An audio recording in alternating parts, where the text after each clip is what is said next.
Ration card రాదు, ఒకరు కూడా ఇల్లు కావు మనం చెప్పే వరకు. తీసుకొని లోపల బండ్ల కోసం పెట్టుకోపో. పథకమైన ఆ ఊర్లో ఉన్న కాంగ్రెస్ కార్యకర్తల చేతుల మీదనే జరుగుతాయి. ఆ ఇందిరమ్మ కమిటీలో 5 మంది రేవంత్ రెడ్లు.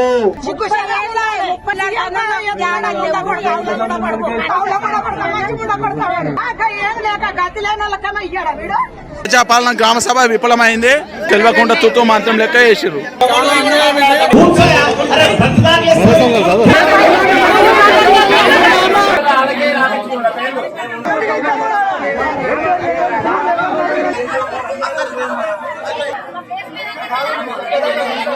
నాకు భర్త లేడు, 3 పిల్లల్ని కష్టపడి పోషించుకుంటా. 3,000 కిరాయి కడతారు. ఉన్నళ్ళకే 4 జాగాల జాగిచ్చినాక మాకు లేనళ్ళకి ఎక్కడిస్తారు? అది బిచ్చ కింద కాల్ చేసుకుంటూ అంటే బిచ్చగాళ్ళ ఎక్కుంటాం. ఏం లేనళ్ళు రోడ్డు మీద ఉంటున్నాయి. కూలి పని చేసుకుంటున్నా, కూలికి ఒక పనులు పడగొట్టుకొని జిరాక్స్ లకు వీటికి కూడా మాకు ఇదే అయిపోతాను.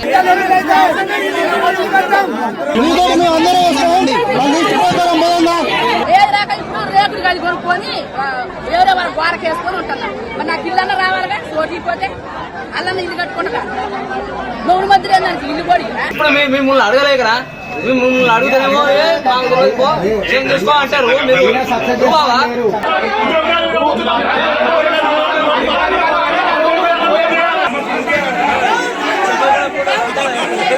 కలెక్టర్ ఆఫీస్ కు పోయినా, ఎంఆర్ఓ ఆఫీస్ కాడికి పోయినప్పుడు ఎంఆర్ఓ కాల్చు లేదు, నాకు చేసి తిరిగి నాకు ఆఫీస్కి వచ్చింది సార్. 6 గ్యారెంటీలు పెట్టింది కాంగ్రెస్ ప్రభుత్వం. 6 గ్యారెంటీ ఒక పథకం సరిగా అమలు చేస్తలేదు. అర్హులైన వాళ్ళకి ఎవరికి ఇస్తలేదు. ఉన్న ఇల్లు ఉన్న వాళ్ళకి ఇల్లు ఇస్తున్నాయి. ఎంతవరకు సమస్య చేస్తాము? ఉన్న వాళ్ళ పేర్లే ఉన్నాయి అలా. ఏం చేస్తాము? ఇది కరెక్ట్ కాదు. మళ్ళీ ఒకసారి సర్వే చేయాలి. కొబ్బరి కార్డు రాలేదు, రైతు బంధువు రాలేదు, పాస్బుక్ రాలేదు, మాకు ఏం రాలేదు.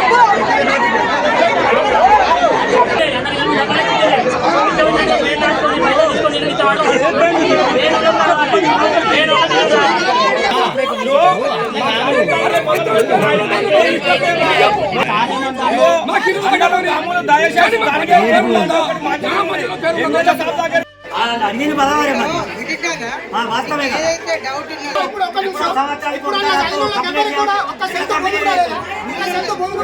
అదే కూర్చొని క్యాంప్ ఆఫీస్ లో కూర్చొని టిక్కులు పెట్టుకోవాలి. ఇక్కడ 4 బోకర్లు ఉంటారు.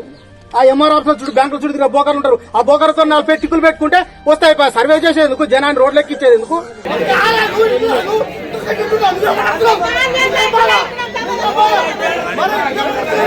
పెద్ద మనుషులు ఏం పెద్ద మనుషులు అయ్యా?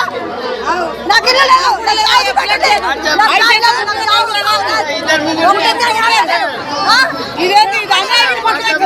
మొత్తం మీ దగ్గర మా దగ్గర ఉన్నారు, మాకు భూమి ఎంత ఉన్నది అంతా మీ దగ్గరనే ఉన్నది. ఇప్పుడు కాదు, 10 ఏళ్ళ నుంచి ఉన్నాయి. మేము మళ్ళీ మన అప్లికేషన్ అంటే మేము పోవడానికి అప్లికేషన్ కు మళ్ళీ వీళ్ళు కట్టే ఇల్లు వీళ్ళు కట్ట రేపు రాపో ఎల్లుండి రాపో వీళ్ళు మమ్మల్ని దింపుడు ఎందుకు సార్ ఇదంతా? 65 మంది లిస్టు ఎట్లా ఎంక్వైరీ చేసింది మీరు? 5 ఎకరాలు 10 ఎకరాల వాళ్ళకు రేషన్ కార్డు వచ్చింది. ఏం లేని గుంట భూమి లేని వాళ్ళకి రేషన్ కార్డు రాలేదు.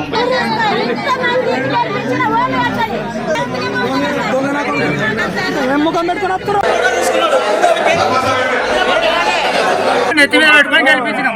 ఇతర భూమికి రాలేదు, ఎవరికైనా మాపోయింది అన్నట్టు కూడా అడగలేదు.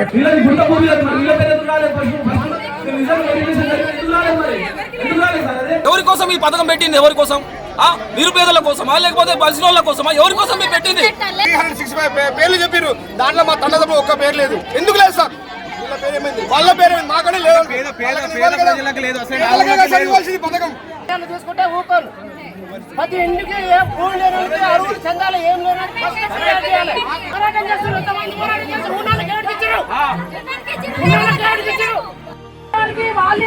ఒక్క పేరుతో 10 మందికి ఇస్తున్నా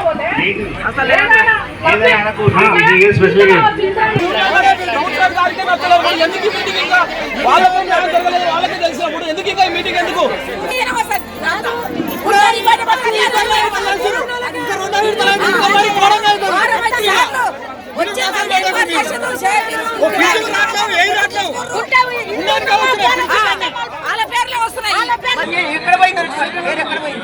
ఎక్కడ పోయింది? అంటే భూమి లేదు పట్ట మనకి ఎక్కడ వచ్చింది పెట్టు సర్వే చేయి సర్వే అడిగి సర్వే చేయి తిరిగి ఇసుక పడుతుంది మేము తెచ్చేటట్టున్నాం కానీ రోడ్లు వచ్చేటట్టు ఏం కనపడట్లా మరి ఏం చేయాలనుకుంటారో లేని వాళ్ళు చూడకపోతే ఇంకా ఎవరు చేపలు చెప్పు. నీకు ఇల్లుందా? ఇల్లు లేదు సార్ ఏది లేదు నాకు ఏడుంటున్నావు? మసీద్లో ఉన్న ఇల్లు ఆ ఇల్లు అంతా కుదిరింది మాతో రూమ్లు వస్తే ఎంత బాధ ఉంది సార్ మాకైతే ఎందుకు కట్టలేకపోతున్నాం సార్ మేము. మహిళా సంఘం అన్నారు 2500 ఇస్తా అన్నారు, ఇంతవరకు ఏమీ లేదు మాకు. మాకు ఇట్లా ఆడపిల్లలు సార్, మాకు కలిపి అని కూడా ఇబ్బంది అవుతుంది సార్.